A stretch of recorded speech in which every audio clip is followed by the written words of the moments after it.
નમસ્કાર મિત્રો, વિડીયોમાં તમારું સ્વાગત છે। અમદાવાદના મધ્યમાં આવેલી સાબરમતી નદીમાં રિવરફ્રન્ટ પર 3 લોકો એમ કહેવાય કે કૂદ્યા છે। ખરેખર ચોંકાવનારા સમાચાર સામે આવ્યા છે। એક જ પરિવારનો જીવ અદ્ધર થઈ ગયો। બાળક રમતા રમતા નદીમાં પડી ગયો હતો અને તેને બચાવવા માટે માતાએ પણ પાછળથી પાણીમાં છલાંગ મારી।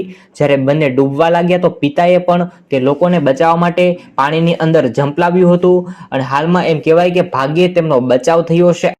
આ ઘટનાનો વિડીયો ત્યાંથી થોડે દૂર વ્યક્તિઓએ મોબાઈલની અંદર કેદ કરી લીધો હતો અને સોશિયલ મીડિયા પર વાયરલ કર્યો હતો।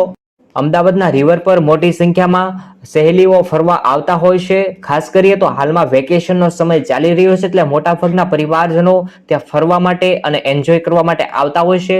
ત્યારે આ પરિવાર સાથે દુઃખદ ઘટના ઘટી હતી। પોતાના સંતાન સાથે ફરવા આવ્યો હતો અને નજીકના ભાગોમાં તેઓ સમય વિતાવી રહ્યા હતા। એ દરમિયાન 3 વર્ષનો યુવક રિવરફ્રન્ટની નદીની અંદર એમ કહેવાય કે પાણીમાં અચાનક જ પડી ગયો હતો અને તેને બચાવવા માટે પહેલા તો માતા ગઈ, બંનેને પાણીમાં જોઈ પિતાએ પણ છલાંગ મારી દીધી હતી અને આસપાસના પોલીસ સ્ટેશનના રેસ્ક્યુ ટીમ પણ તાત્કાલિક ત્યાં દોડી આવી હતી અને આ લોકોનો બચાવ કરવામાં આવ્યો હતો।